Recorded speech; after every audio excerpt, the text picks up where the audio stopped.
Amen. Praise the Lord po. Ang pinakamataas na pagpupuri, pagluluwalhati, pagdadakila ay tanging sa ating pinakamamahal na Panginoon po lamang.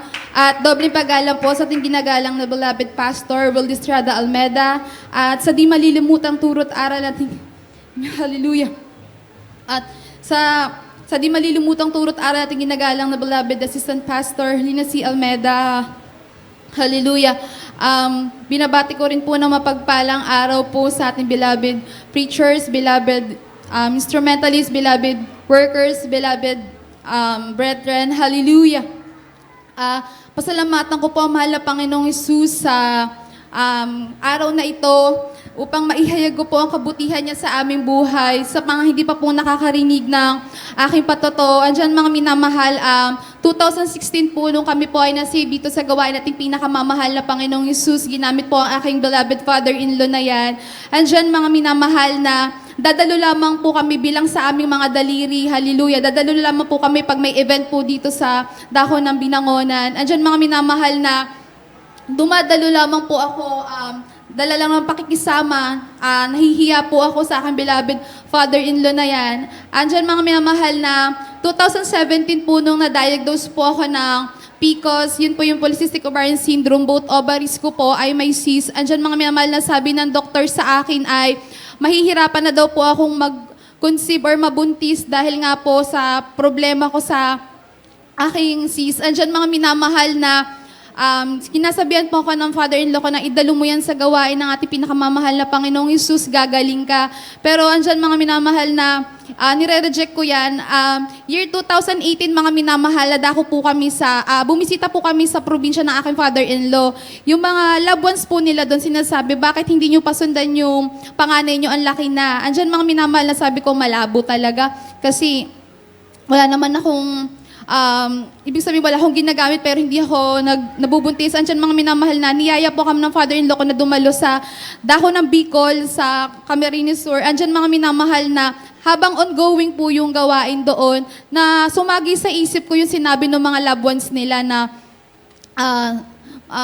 bubuntis pa kaya ako. Andyan mga minamahal na binulong ko sa isip ko na sabi ko, sige nga, habang ongoing yung gawain, sige nga kung talagang totoo ka, sige nga, tingnan natin kung mabubuntis ako. Andyan mga minamahal, buwan yun ng August. At pag-uwi namin galing sa Bicol, sumunod na buwan, September, andyan mga minamahal na tinugon ng ating pinakamamahal na Panginoong Hesus, yung panalangin ko na yan. Ayun po yung unang beses na pinakita sa akin ng mahal na Panginoon yung himala niya sa amin.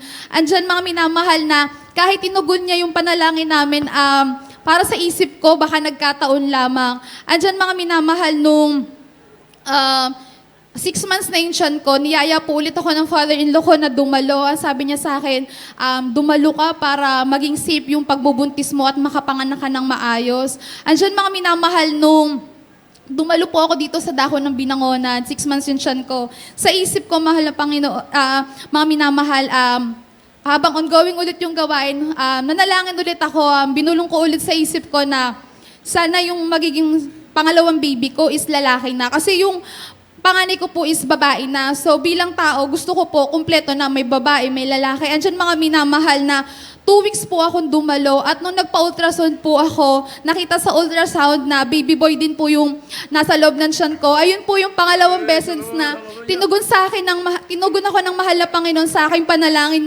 mga minamahal. At alam niyo mga minamahal na nung pinanganak ko po yan, akala ko po walang problema. Akala ko kumpleto na ako.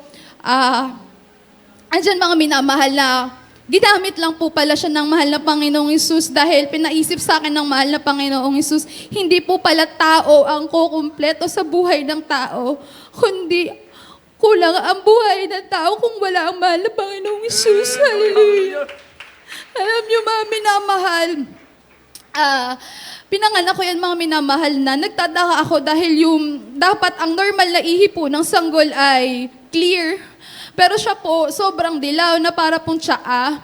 Nagbabahid po talaga sa damit niya. Tapos yung dumi niya po is pale po, hindi po, ang normal po kasi is green or yellow. Sa kanya po, maputla. Andyan, tapos po, habang nagtatagal, mga minamahal, naninilaw siya.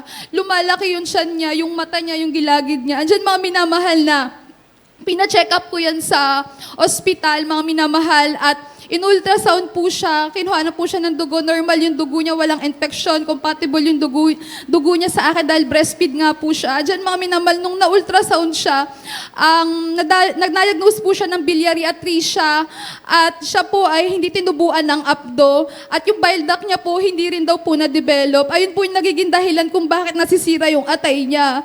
At diyan mga minamahal na walang gamot sa biliary atresia kundi operasyon lamang po sa dako ng India na worth 2 million hanggang 5 million dahil po mag-i-stay sa India dahil wala naman pong liver transplant dito sa sa Pilipinas, dahil sa ibang bansa lamang po at 3 months daw po mag-i-stay doon at wala pa rin kasiguraduhan kung gagaling siya. Andyan mga minamahal na nung na-ultrasound siya para ako pinagsakluban ng langit at lupa, napaisip ako bakit binigay sa akin yung batang yun, hininiling ko sa kanya pero bakit may problema? Andyan mga minamahal na yung father-in-law ko, lumapit sa amin, idalo mo yan sa gawain natin pinakamamahal na Panginoon, gagaling yan. Andyan mga minamahal na sa patuloy namin na pagdalo, kinausap kami ng mga elders, ng mga preachers, pinayuhan kami kung anong dapat naming gawin. Kung di kayo kasal, magpakasal kayo. Kung may mga bisyo kayo, tanggalin nyo. Andyan mga minamahal na unti-unti yan po ay aming inabsorb mga minamahal at patuloy po kaming dumalo sa ating pinakamamahal na Panginoong Hesus. Nung 3 months po siya, habang nagpapacheck up po kami linggo-linggo sa dako ng PCMC dahil ayun po yung special, yun doon po makikita yung doktor na sa case nung anak ko. Andyan mga minamahal na sabi ng doktor na ang buhay ng isang batang may biliary atresia ay mag-range lang ng 2 years old. Andyan mga minamahal na talagang habang dumadalo ka, pinapanalangin talaga namin yan. Pagtungtong niya po ng 3 months ay 2 months, binayopsi po yan, umabot po ng 1 month yung result. At pagtungtong po ng 3 months, sinabi po ng doktor na hindi na siya kailangang operahan at kusang gagaling na lang daw po yung karamdaman niya. Mismong doktor na po yung nagsabi na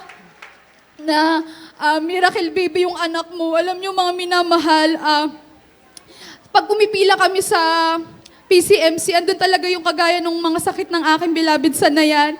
Andyan mga minamahal na yung anak ko, buhay na buhay, yung mga anak nila, malungkot man sabihin, pero pumanaw na kinuha natin pinakamamahal na Panginoong Hesus. Nagchat-chat sa akin yung mga magulang nung mga batang yun, sabi, ang swerte naman ng anak mo kasi nabuhay yung anak mo. Pero sa akin, sinabi ko, hindi maswerte ang anak ko, pinagpala ang aking anak. Hallelujah! Pinapasalamatan ko rin sa ating pinakamamahal na Panginoong Hesus dahil sabi nga ng doktor, 2 years old lang yung common na tinatagal ng buhay ng aking beloved sa nayan. Pero pagtungtong niya ng 2 taon, yan po'y ginamit na bilang children's choir. Hallelujah! At pinapasalamatan ko rin sa ating pinakamamahal na Panginoong Hesus dahil last November po ay yung beloved husband ko po ay nag-take po ng hallelujah, theoretical marine engineering licensure exam. Andiyan ang pagpapala natin pinakamamahal na Panginoong Hesus. Siya po ay nakapasa. Hallelujah. At pinapasalamatan ko rin po sa ating pinakamamahal na Panginoong Hesus dahil last June po ay nakasampa na rin po siya ng barko. Hallelujah. Andiyan ang pagpapala na mahal na Panginoong Hesus. Hindi niya po kami pinagkukulang. Andiyan yung mga pagkukulang namin. Hindi niya kami pinapabayaan. Hindi niya po kami binibitaw, patuloy niya kaming pinangahawakan. Pinagpapasalamat ko po sa ating pinakamamahal na Panginoong Hesus, yung mga pagpapalang material, physical, higit lalo sa spiritual na pagpapala. At hanggang dito na lamang po ang pinakamataas na pagpupuri at pagluluwalhati ay tayo sa ating pinakamamahal na Panginoong Hesus po lamang.